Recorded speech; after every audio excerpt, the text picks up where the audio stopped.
Nosso boa noite a todos. Nós vamos falar alguns minutos aqui sobre a missão e a obra de Allan Kardec. E nós vemos muitos trechos da sua missão, que foi muito grandiosa, na obra Obras Póstumas, né? Vale sempre lembrar que essa obra, ela não foi uma obra publicada por Allan Kardec. Ela foi um apanhado de escritos que os seus amigos, do seu círculo íntimo, acharam após a desencarnação de Kardec. Então, eles acharam os seus arquivos, as suas escrivaninhas, né? E coletaram uma série de documentos para então fazer essa obra chamada Obras Póstumas, né? E dentro dessa obra existem diversos assuntos sobre espiritismo, sobre mediunidade, sobre espíritos, sobre filosofia. E uma das partes dessa obra é a missão de Allan Kardec, que ele havia recebido em uma comunicação particular, uma comunicação íntima. Ele tinha recebido essas palavras, essa missão, que o Espírito Verdade, então, tinha dito a Allan Kardec. Qual seria a sua missão em 1856? Ou seja, antes do lançamento do Livro dos Espíritos, antes de realmente o Espiritismo existir efetivamente, né? Estava na etapa de estudos ainda de Allan Kardec, né? Onde evoluiu das mesas girantes até as comunicações mais filosóficas, comunicações mais inteligentes, e ele então formou esse corpo doutrinário que a gente chama de doutrina espírita. Mas nesse momento em que ele recebe a mensagem do Espírito Verdade, não existia ainda um espiritismo, né? E a gente vai ver alguns trechos agora de como o Espírito Verdade pediu e alertou Allan Kardec para que a obra fosse feita. Nós vamos ver assim que o Espírito Verdade coloca algumas palavras até um pouco duras, porque eram necessárias, como um alerta para Allan Kardec. Então, ao longo de alguns minutos, nós vamos ver aí o que o Espírito Verdade disse para Allan Kardec, o que ele revelou para Allan Kardec que seria a sua missão, e nós vamos então analisar a doutrina espírita, alguns aspectos científicos e filosóficos da doutrina espírita, e vamos ver então se tem relação realmente com o que ele recebeu como missão do Espírito Verdade, né? Então, na revelação da sua missão, eu coletei alguns trechos da missão revelada para Kardec, e um deles é esse aqui: suscitarás contra ti ódios terríveis, inimigos encarniçados. E isso ocorreu muito. Kardec foi duramente criticado por jornalistas, criticado por materialistas, por espiritualistas, por todos os meios possíveis. Acusaram-no de receber dinheiro, de embolsar dinheiro das obras espíritas. Teve o Alto da Fé de Barcelona, onde foi queimado obras espíritas. Um bispo de Barcelona decretou que obras espíritas deveriam ser queimadas. Ainda memorando os tempos de Inquisição. Isso ocorreu em 1861. Então, memorando ainda a época da Inquisição, onde eram queimados livros, queimados pessoas, isso ocorreu também com a obra de Allan Kardec. Então, ele teve muitos inimigos, realmente teve muitas pessoas com ódio muito grande de Allan Kardec. Uma outra frase que se encontra na missão de Kardec: não suponhas que te baste publicar um livro, 2 livros, 10 livros, para em seguida ficares tranquilamente em casa. Tens que expor a tua pessoa. E nós vamos ver isso Kardec fazendo também. Não só publicou o Livro dos Espíritos, o Livro dos Médiuns e assim por diante. Ele expôs a sua pessoa. Ele participava ativamente do movimento espírita. Ele era o diretor da Revista Espírita, que por 12 anos ele assinou essa revista. Então, ele expôs a sua pessoa de uma maneira impressionante, né? As críticas que ele recebia, ele rebatia todas com a lógica, com a razão, né? E não bastou realmente publicar livros, como diz aqui nesta missão. Não basta que você publique livros, tem que expor a tua pessoa. E Kardec fez isso muito bem. Um outro trecho da mensagem é: por mais de uma vez sucumbirás sob o peso da fadiga. Numa palavra, terás de sustentar uma luta quase contínua, com sacrifício de teu repouso, da tua tranquilidade, da tua saúde e até da tua vida. Isso também ocorreu inúmeras vezes. Quando nós acompanhamos a Revista Espírita, que eram os trabalhos mais periódicos, eram trabalhos mensais, nós vamos ver em diversos trechos Allan Kardec se reportando àquelas pessoas que mandavam-lhe cartas, porque na época esse era o meio mais comum de comunicação, através das cartas. E Kardec fala em diversos momentos que ele está se comunicando com milhares de pessoas. Em um trecho ele fala que ele está se comunicando com mais de 1000 centros espíritas sérios e milhares de pessoas, tudo através de carta. Em alguns momentos na Revista Espírita nós vamos reparar também ele falando o seguinte, ele pedindo desculpas às pessoas que mandavam cartas para ele, porque ele não estava conseguindo respondê-las a tempo, ele não estava conseguindo acompanhar todas as respostas que ele gostaria. Então ele escreve na revista: me desculpem, eu não estou conseguindo, eu estou com problemas na minha saúde, eu tenho que repousar um pouco, eu preciso de um momento de descanso, que tanto os médicos corporais falavam, como os espíritos também falavam para ele. Repouse um pouco, né, para que você tenha mais energia por mais tempo. Mas é impressionante como Allan Kardec, então, suportou toda essa fadiga, todo esse peso de trabalho exaustivos que ele teve ao longo desses anos em que a doutrina espírita foi concebida. Em um outro trecho, que o Espírito de Verdade fala para Allan Kardec, ele vai recomendar algumas virtudes para Allan Kardec. Então diz ele: são indispensáveis coragem, perseverança e inabalável firmeza. Também são de necessidade prudência e tato. Exigem-se, por fim, devotamento, abnegação e disposição a todos os sacrifícios. Vejam que não é pouca coisa que o Espírito Verdade pede para Allan Kardec. Praticamente aqui falou de todas as virtudes. Coragem, abnegação, prudência. Veja que nessa fala nós percebemos que são virtudes de cunho intelectual. A prudência é uma virtude de cunho intelectual e também virtudes de cunho do sentimento. Quer dizer, quando fala em benevolência, abnegação, devotamento, quer dizer, isso faz parte aí do seu espírito, né? Então nós vemos aí todas as virtudes sendo necessárias para quem cumpriria essa missão de pôr a doutrina espírita para a humanidade, né? Agora, uma coisa muito curiosa é que Allan Kardec nunca publicou essa mensagem. Essas mensagens, foram várias. Esse aqui são os trechos de uma das mensagens, né? Mas Allan Kardec nunca publicou isso. Por quê? A gente vai ver a beleza disso. Aquele que é missionário, ele não se diz missionário. Aquele que é missionário, ele não fica alardeando por aí: olha, eu fui o escolhido para fazer tal coisa. Ele não fica falando aos quatro ventos: eu sou o missionário. O missionário, ele é descoberto pelos outros. E assim foi com Allan Kardec. Ele não publicou isso em nenhum momento. Após a sua desencarnação é que seus amigos mais íntimos coletaram esses documentos e publicaram em uma obra.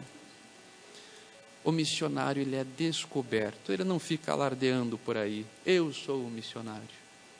Então é muito importante esse dado. Kardec nunca se colocou nessa posição. Veja, a posição que ele estava recebendo, a missão que ele estava recebendo, era uma missão de abalar o mundo. Palavras do Espírito Verdade. A tua missão é a de abalar o mundo. Abalar de que jeito? Com a reforma, com as ideias. Com todos esses aspectos que a doutrina espírita trata, isso, sem dúvida nenhuma, abalou o mundo inteiro. E Kardec recebe essa mensagem de ninguém menos que o Espírito Verdade, que nós sabemos se tratar de Jesus Cristo. Kardec recebe essa mensagem do próprio Cristo, nunca divulgou. Mas todos sabemos, sim, que ele foi um grande missionário, porque nós percebemos isso pela sua força, pela sua luta, pela sua obra. Agora, cabe a nós fazermos uma reflexão se realmente essas palavras do Cristo fazem sentido. Que a missão de Allan Kardec era para abalar o mundo. Nós vamos então entender se isso faz sentido realmente, essa mensagem espírita abala, ela tem esse poder de abalar o mundo ou não. Então é isso que nós vamos ver agora, confrontar essa mensagem com a obra de Allan Kardec e ver se realmente faz sentido isso. O que a doutrina espírita trouxe de novo? Muitas coisas ela relembrou e reforçou da filosofia, do cristianismo, mas o que ela trouxe de novo? A filosofia tem a filosofia espírita, a doutrina espírita, ela tem essencialmente dois aspectos muito particulares, que Kardec não esqueceu de nenhum deles, elaborou os dois com muita propriedade. São os aspectos da ciência e o aspecto da filosofia. A doutrina espírita tem esses dois aspectos, científico e filosófico. Então, Kardec vai dizer no livro que é o Espiritismo. Como ciência, o Espiritismo é uma ciência que trata da natureza, origem e destino dos espíritos, bem como de suas relações com o mundo corporal. Então, Kardec se debruça a estudar uma ciência nova, que não existia até então e que não foi criada nenhuma outra até agora, que possa substituir uma ciência que estude isso aqui que está falando, a natureza, a origem e destino dos espíritos e suas relações com o mundo corporal. Não existia e não existe até hoje uma outra ciência que estude isso. Ainda se fala, não, mas eu não entendo como a doutrina espírita é uma ciência, porque não se estuda na universidade. Nós temos que lembrar que o pouco que se estuda nas universidades é muito pouco relacionado ao que é a natureza. A natureza, existem muito mais variáveis, muito mais coisas a serem descobertas daquilo que é discutido na universidade. Então não podemos confundir a ciência acadêmica, que se estuda na universidade, a química, a física, a matemática, não podemos confundir estas ciências com a ciência espírita. A ciência espírita é uma outra ciência. Mas o que é ciência? Alguém pode perguntar. A ciência é a observação dos fatos. A ciência é analisar exaustivamente fatos, observar esses fatos, criar então um corpo teórico que seja capaz de explicar esses fatos que estão na natureza. Isso é uma ciência. A biologia, a química, a física é exatamente assim. Não foi o homem que criou a física nem a química. O homem então observou os fatos e a partir dessa observação desses fatos criou teorias para que possa explicar esses fatos. Então, uma boa ciência é aquela que tem uma boa teoria para explicar os fatos. E foi isso que ocorreu com a ciência espírita. Sem tirar nem pôr, foi exatamente isso que ocorreu com a doutrina. Os espíritos não foram os homens que criaram, não foi Kardec que criou os espíritos. Os espíritos fazem parte da natureza. Desde que existe mundo, existe espírito. Então, Kardec, o que ele faz? Observa esses fatos. Observa, primeiramente, as mesas girantes, as comunicações por pancadas, as escritas diretas, e a partir daí, então, ele vai aprofundando essa observação, a tal ponto de criar, então, uma teoria, uma doutrina capaz de explicar todos esses fenômenos. E essa doutrina é a doutrina espírita. Então alguém pode perguntar também, bom, mas a ciência Se eu quiser, por exemplo, testar a química, testar a física, eu posso.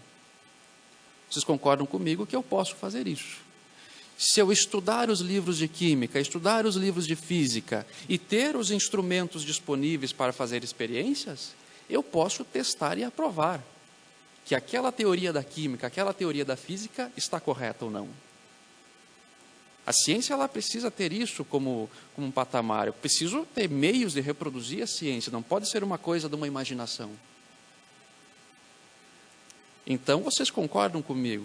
Vamos fazer experiências de química? Podemos, todos podemos. Basta com que nós possamos estudar livros e teorias da química e da física, termos os instrumentos necessários, e aí sim vamos reproduzir isso, reproduzir essas experiências.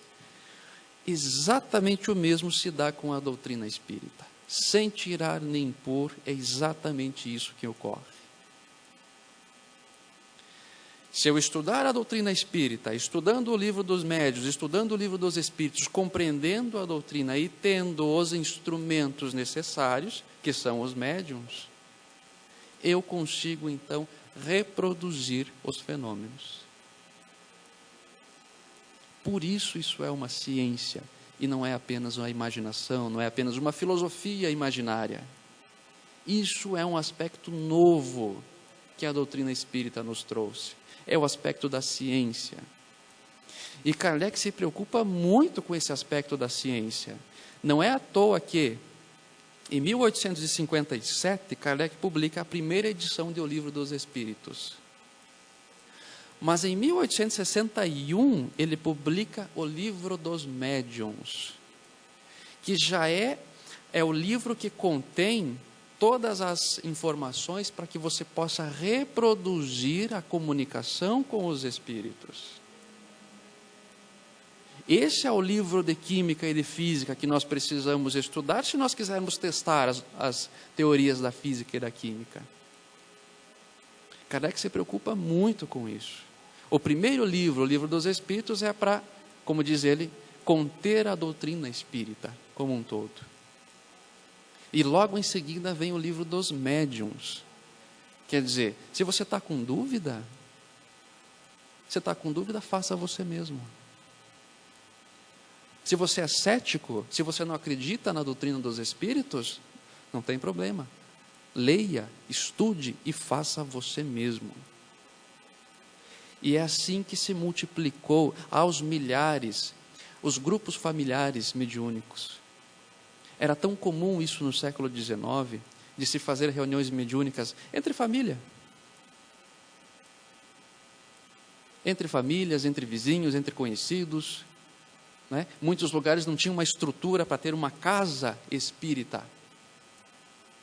Então se fazia a reunião mediúnica em casa, entre os familiares, entre os vizinhos, entre as pessoas que gostavam de estudar sobre a doutrina espírita. E não havia problema nenhum com isso. Kardec vai receber uma carta muito interessante, ele publica na Revista Espírita, de um presidiário que recebeu uma cópia do Livro dos Espíritos, e esse presidiário estuda o Livro dos Espíritos e começa então a fazer as reuniões mediúnicas, ele sozinho em uma cela. Ele era o papel de evocador, ele era o médium e ele era o próprio dialogador. Muito interessante essa mensagem. E ele consegue escrever uma carta de agradecimento para Allan Kardec. Muito obrigado, Kardec. Eu estava numa solidão só. Com os espíritos agora se comunicando comigo, eu não estou mais só. Eu tenho companhia.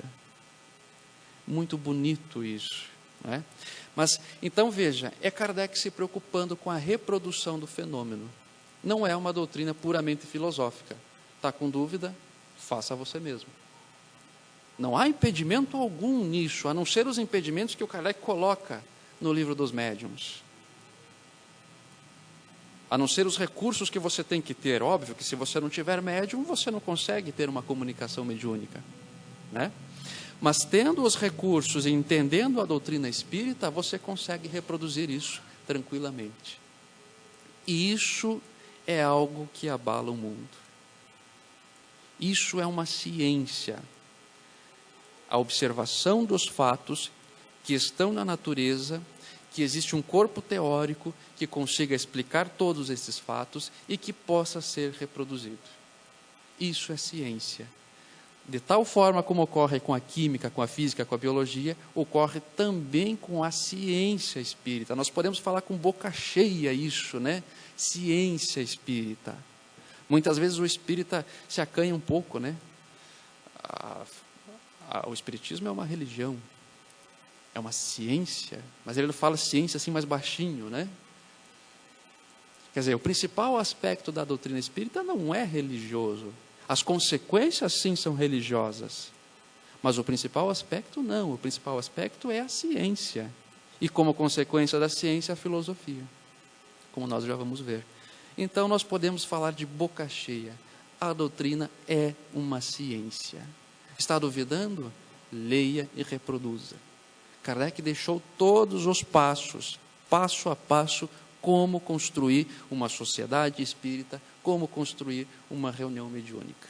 Isso é o mais importante. Isso abala o mundo, e abalou mesmo, né? A tal ponto de ter diversos inimigos, né? Kardec, com essa ciência nova, trouxe com ele aí vários inimigos diferentes, né? Os materialistas, os espiritualistas diversos, várias pessoas aí que se incomodaram com essa nova ciência.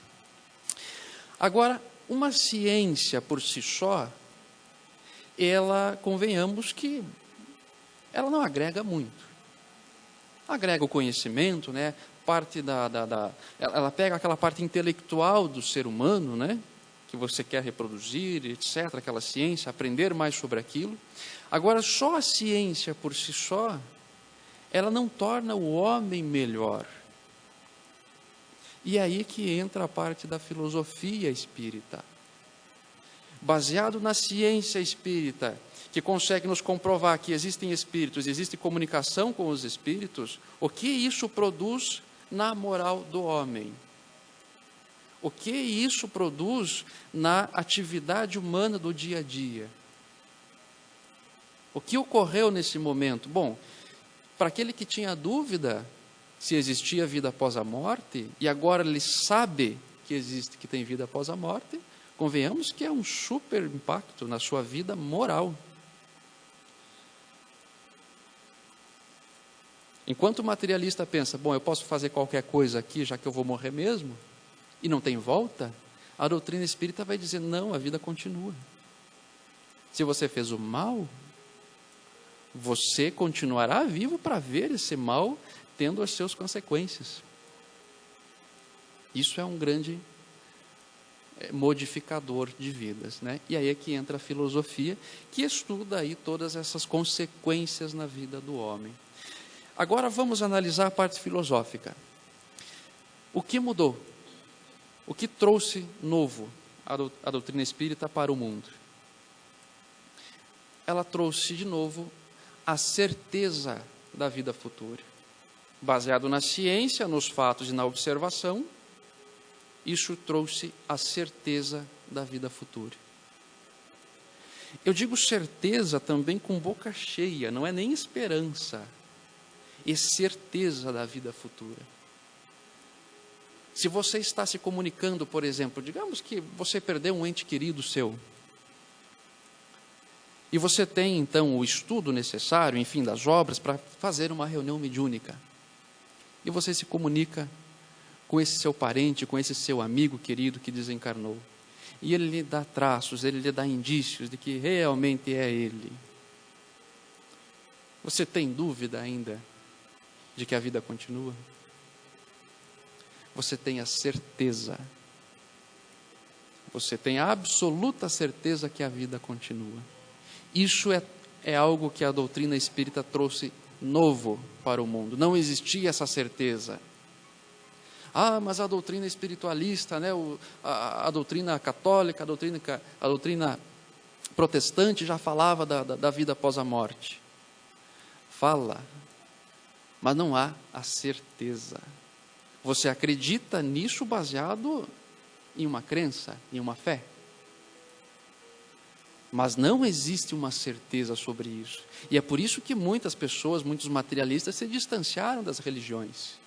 Ora, estão me falando uma coisa aqui que eu não sei se vai acontecer, vou me afastar disso. Eu não tenho como comprovar. Eu não tenho certeza alguma de que isso vai ocorrer. E a doutrina espírita, não. Baseado na ciência e nos fatos, ela te consegue comprovar. É certeza a vida futura, não é uma esperança. Antes você tem esperança, você tem fé. Eu vou caminhar direitinho aqui porque eu acredito, eu tenho fé, eu tenho esperança de que existe alguma coisa depois da morte. Com a doutrina você tem certeza, absoluta certeza. E por que a gente não deve usar a palavra esperança? Como diz um filósofo, o que é a esperança? É um desejo que se refere ao que não temos, uma falta, que ignoramos se foi ou será satisfeito, enfim, cuja satisfação não depende de nós. Esperar é desejar sem gozar, sem saber e sem poder. Essa é uma definição do filósofo Sponville sobre a esperança. E ele vai nos dizer, a esperança é um desejo. Só que sempre acompanhado da esperança existe o temor. Não existe esperança sem temor. Se eu tenho esperança de que amanhã faça sol, é porque eu tenho o temor de que não faça. Se eu tenho esperança de que a minha vida vai melhorar o próximo ano e eu vou conseguir comprar aquelas coisas que eu desejo, é porque eu não sei se vai ocorrer. Eu tenho esperança. Então, quando a gente tem esperança, nós temos junto com ela o temor de que não ocorra.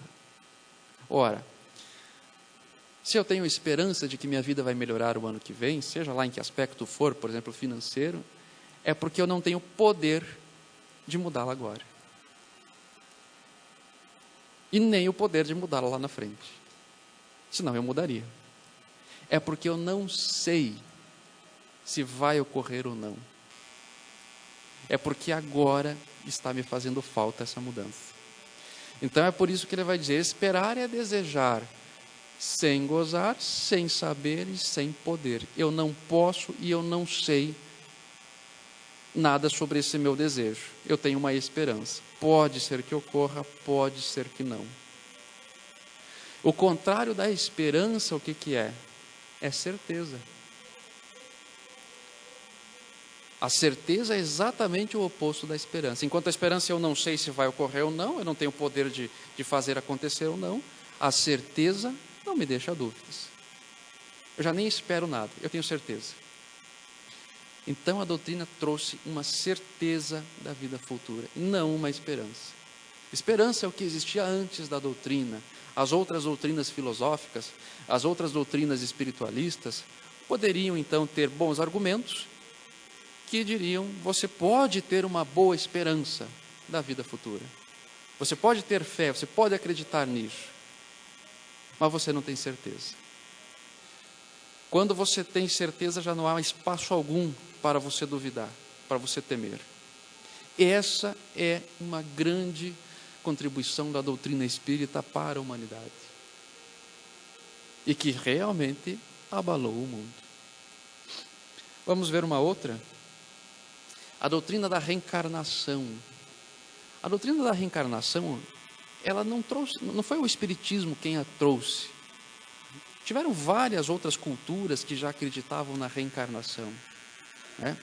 Mas o que a doutrina espírita trouxe no seu contexto filosófico foi uma boa estrutura filosófica para que você não duvide mais da reencarnação.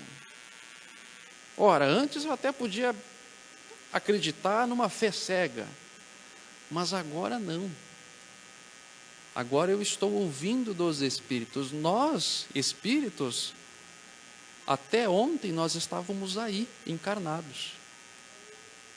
E nós, espíritos, também programamos a nossa próxima reencarnação. E é assim essa sequência, até que eu me torne puro, até que eu me torne realmente sábio.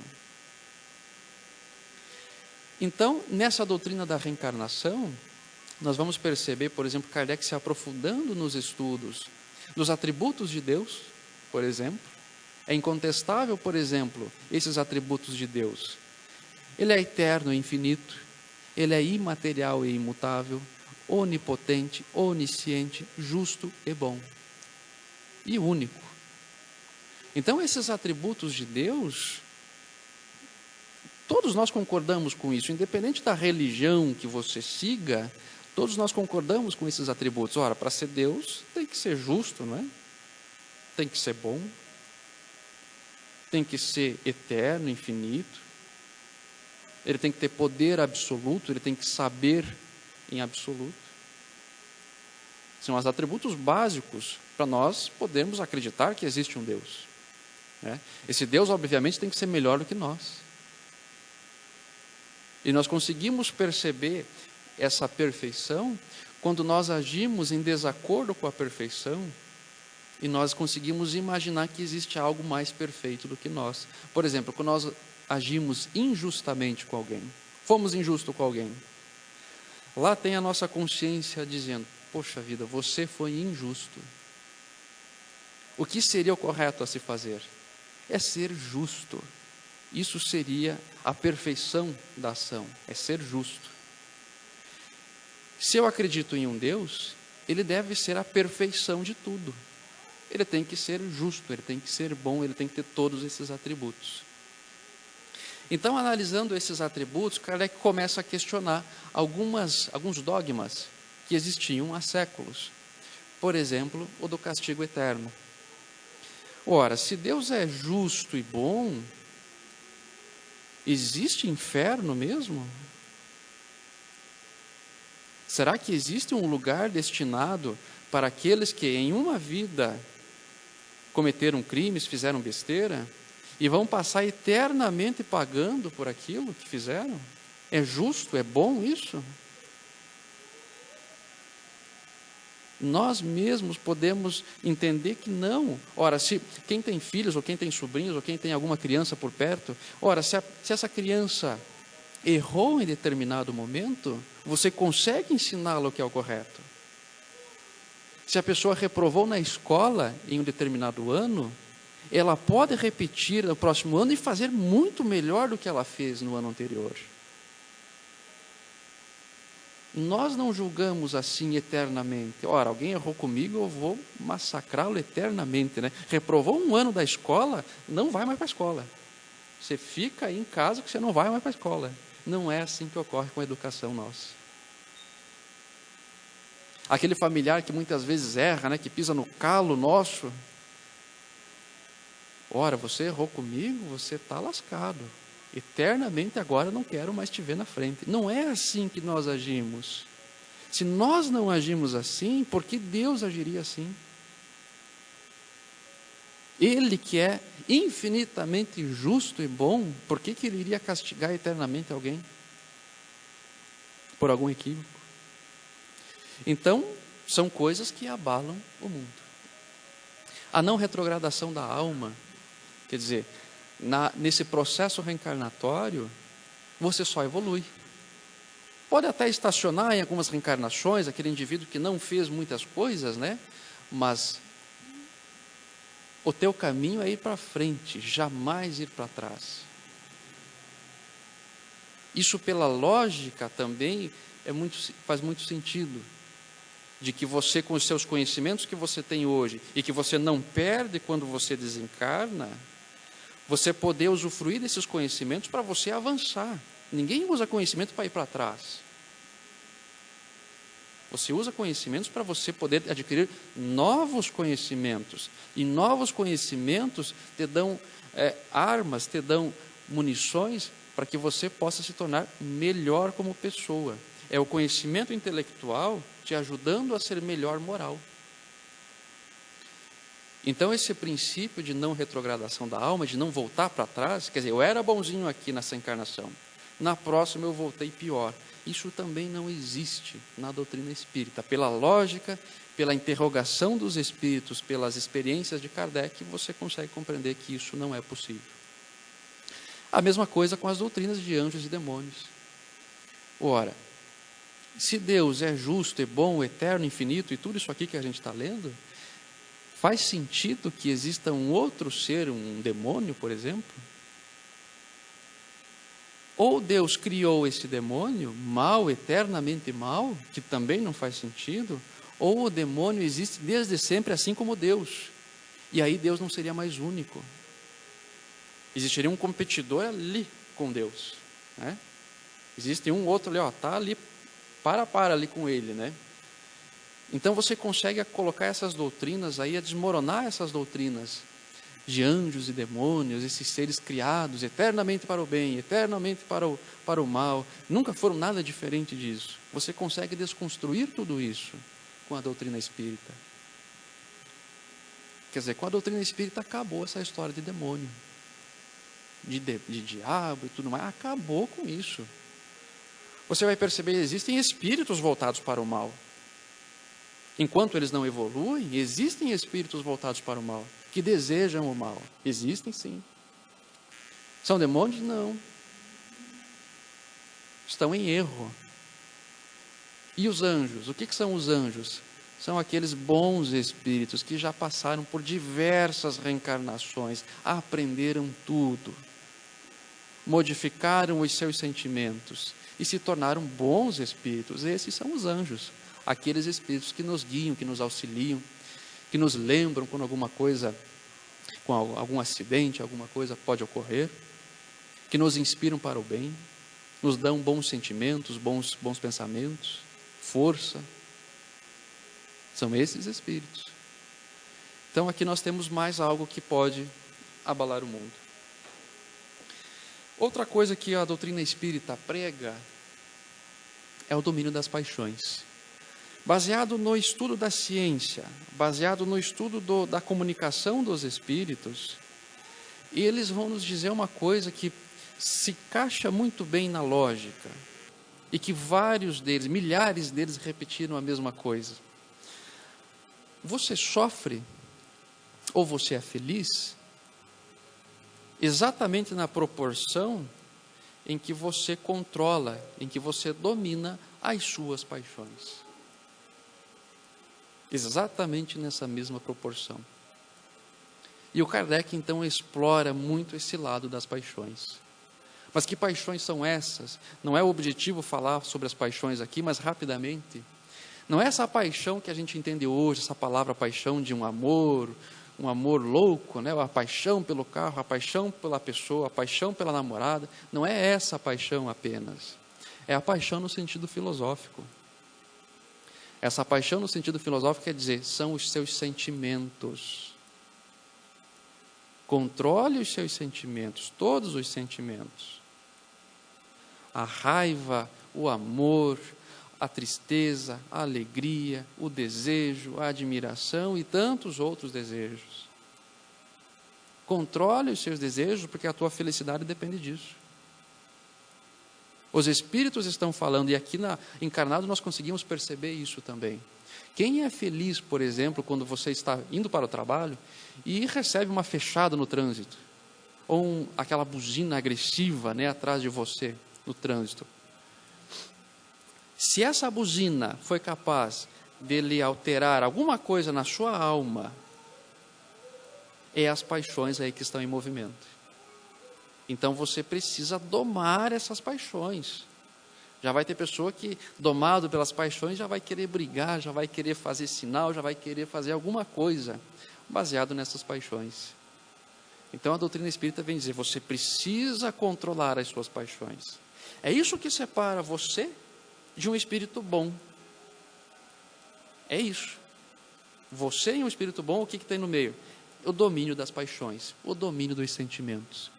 E Kardec então faz uma questão no Livro dos Espíritos, e os espíritos respondem assim: as paixões são como um corcel, que só tem utilidade quando governado, e que se torna perigoso quando passa a governar.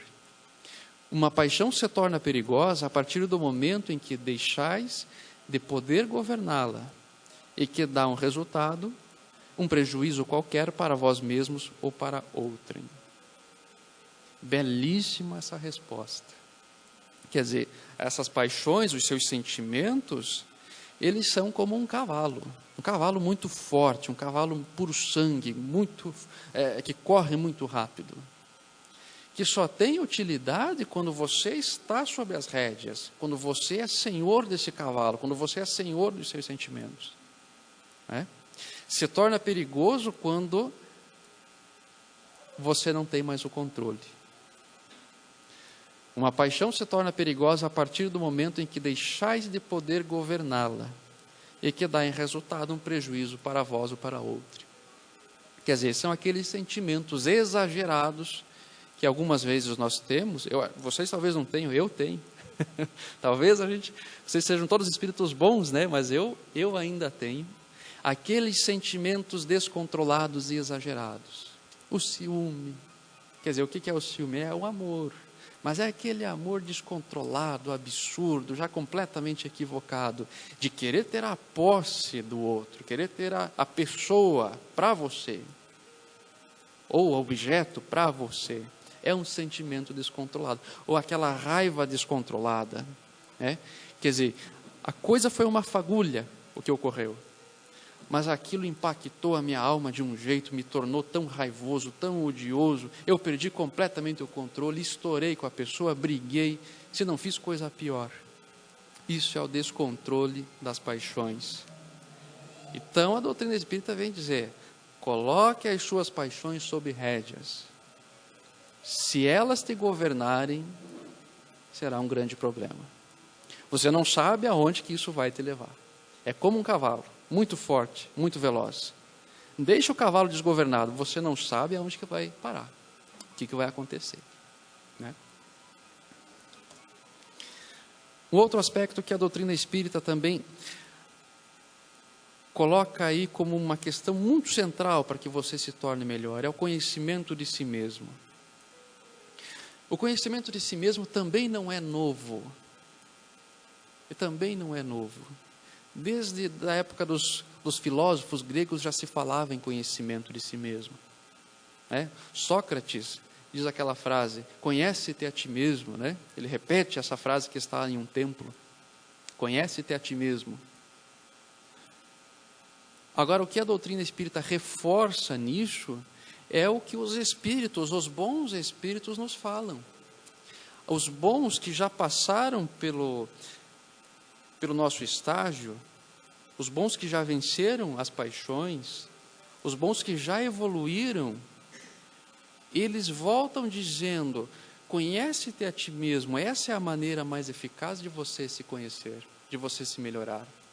E o Kardec vai perguntar no Livro dos Espíritos, qual é o meio prático, mais eficaz para se tornar melhor. Kardec faz a pergunta extremamente correta.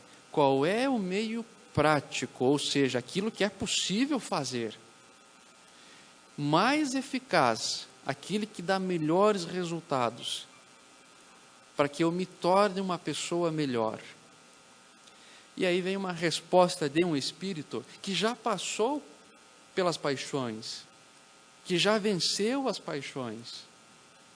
Esse intercâmbio com os espíritos é que é importante. Vem um espírito que já passou pelas paixões dar a resposta. E ele vem nos dizendo uma questão muito belíssima. Eu não vou colocar aqui toda a questão, é a questão 919, mas ele vem nos dizer, ora, para você chegar a ser melhor, conhece-te a ti mesmo. E coloca ali então uma proposição. Todo final de dia, passa em revista o teu dia, passa em revista a tua consciência, perceba se você prejudicou alguém ou a você mesmo. Faça esse exercício de autoconhecimento. Se você não fizer esse exercício, ninguém vai fazer por você. Esse exercício é só seu, é caseiro, é interno, é da sua alma. Não há Cristo que vá fazer isso por você. Não vai ter ninguém que vá fazer isso. Um dos trechos aqui, então, dessa questão, esse espírito faz a seguinte reflexão. Se aprovesse a Deus chamar-me nesse momento, teria que temer o olhar de alguém, ao entrar de novo no mundo dos espíritos, onde nada pode ser ocultado? Examinai o que pudesse ser obrado contra Deus, depois contra o vosso próximo, e finalmente contra vós mesmos. As respostas vos darão ou o descanso para a vossa consciência, ou a indicação de um mal que precisa ser curado. O conhecimento de si mesmo é, portanto, a chave do progresso individual. Ora, se eu estou então sofrendo de paixões, de sentimentos descontrolados, como que eu posso vencer isso? Fazendo nada, é claro que nós não vamos chegar a lugar nenhum. Então, o que é possível fazer? Esse exercício de conhecer a si mesmo. E aqui esse espírito, que é o Santo Agostinho, vai nos dar essa boa dica. Faça esse exercício aí diariamente. Veja se você prejudicou alguém, prejudicou a si mesmo, se você burlou, infringiu alguma regra. Faça essa reflexão. Se Deus aprovesse lhe chamar nesse momento, você teria vergonha de alguém? Ora, desencarnei agora. Eu tenho que ter vergonha de alguém? Alguém que eu logrei, alguém que eu agredi, alguém que eu fiz algum mal qualquer? Então, essa proposta do Santo Agostinho é: analise a si mesmo, analise, aprenda com os seus erros, para que você não pratique mais esses mesmos erros e possa reparar esses erros, porque a qualquer momento você pode desencarnar. E aí você vai ter que ter mais uma continuidade aí para você reparar esses erros, né? Mas se você puder reparar agora, melhor. Essa é a proposta do conhecimento de si mesmo. Faça essa análise de você, da sua alma, para que você possa se tornar melhor. Com que objetivo? Ser mais feliz. Nós vamos ver que o objetivo aí de todas as filosofias morais, de todos os sistemas éticos, é tornar o homem mais feliz. Porque você não consegue chegar numa outra questão. Ora, por que se melhorar?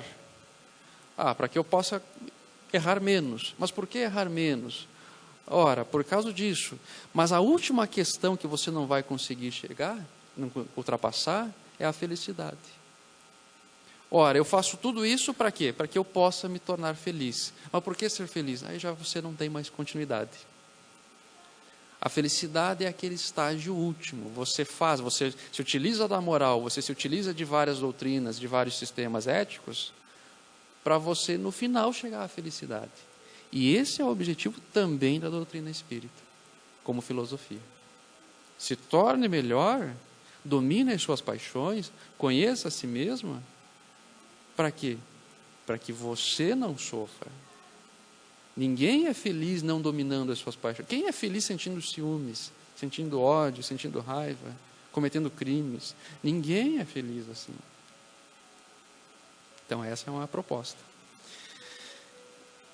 E um outro aspecto também que a doutrina espírita nos trouxe, também não é novo, mas reforça, é a caridade. A caridade, ela não é nova, ela já vem desde o cristianismo. E a sua prática, possivelmente, desde que existem pessoas, a sua prática. Agora, o que a doutrina espírita nos trouxe é reviver a caridade proposta por Cristo.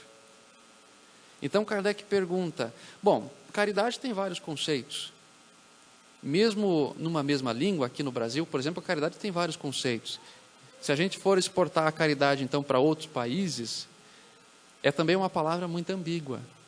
Você pode confundir a caridade com diversas práticas, com diversas coisas. Kardec, então, pergunta no Livro dos Espíritos, o que é a caridade? Como entendia Jesus?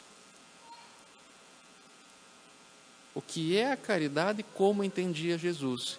E aí vem a beleza desse intercâmbio de encarnados e desencarnados.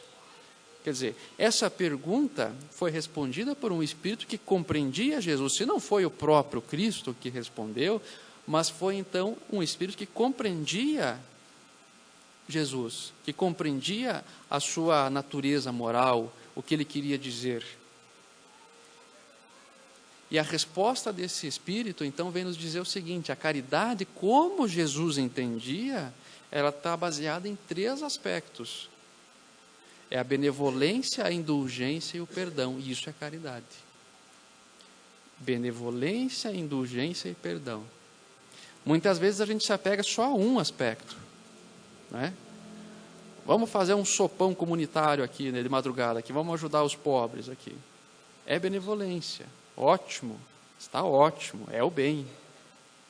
Mas a caridade, segundo Jesus Cristo entendia, e que a doutrina espírita entende, não é só isso. Não é só isso. Isso é muito útil, a benevolência é muito útil, mas não é só isso. Ela vai ter outros 2 aspectos que diz respeito à sua alma, ao seu íntimo. A indulgência.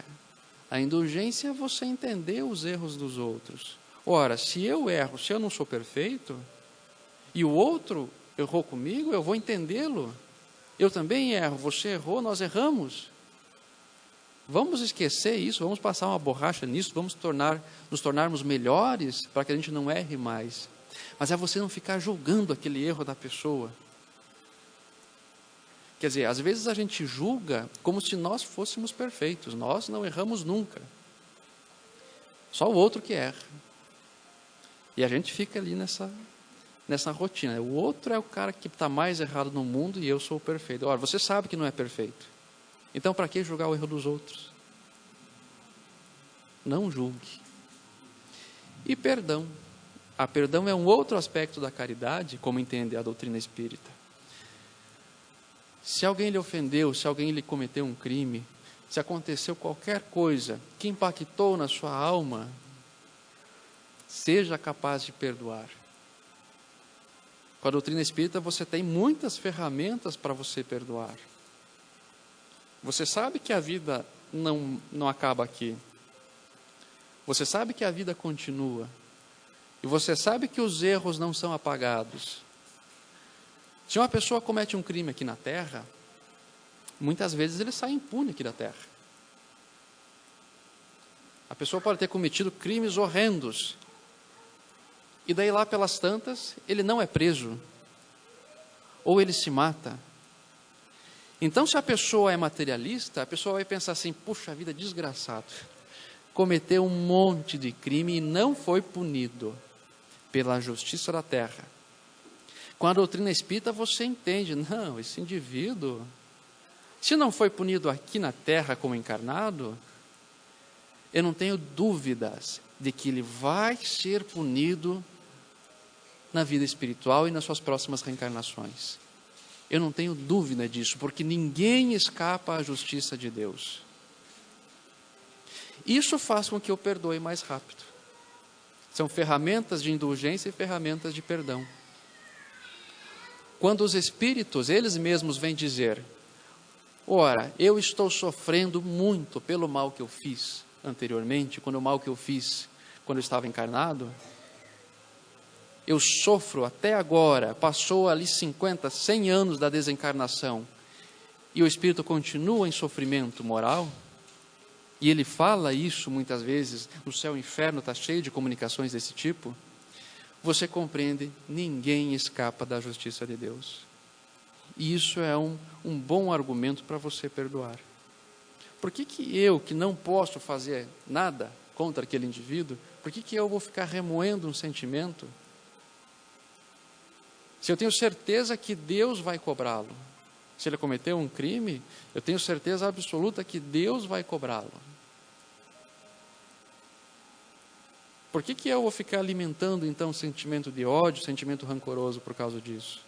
Quem tem certeza, não alimenta o ódio, perdoa. Você fez o mal contra mim, ou contra alguém da minha família, ou contra alguém que eu gosto? Vamos relevar. Eu posso até me indignar, procurar os meios claros de fazer justiça aqui na terra. Os meios legais. Isso faz parte da sociedade. Mas se não ocorreu, não alimente esse tipo de ódio. Quem vai ser infeliz é você. Deixa que o outro que errou se acerte com a sua consciência, se acerte com Deus. Então isso é mais uma coisa que a doutrina espírita nos trouxe. Então, para encerrarmos, eu coletei aqui alguns trechos do que a doutrina espírita nos trouxe de novo e aquilo que ela reforçou com a comunicação dos Espíritos. E essas aqui são apenas algumas coisas, alguns trechos que a doutrina espírita nos trouxe.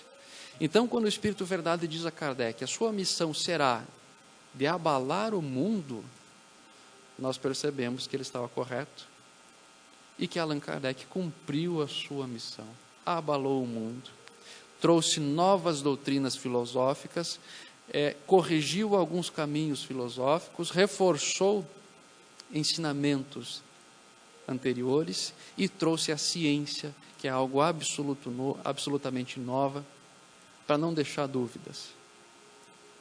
Está com dúvida? Pratique você mesmo. E os impactos morais você vai perceber também. Então, essa é a mensagem de hoje. Espero que vocês possam ter a curiosidade de também ir atrás dessas questões no Livro dos Espíritos, nas obras póstumas, no Livro dos Médiuns, que aí nós temos na mão uma filosofia importantíssima para o nosso melhoramento moral. A melhor filosofia para o nosso melhoramento moral. Ora, e se eu duvido, tem a ciência. Então eu posso praticar a ciência, se eu estou duvidando disso. Muito obrigado pela atenção.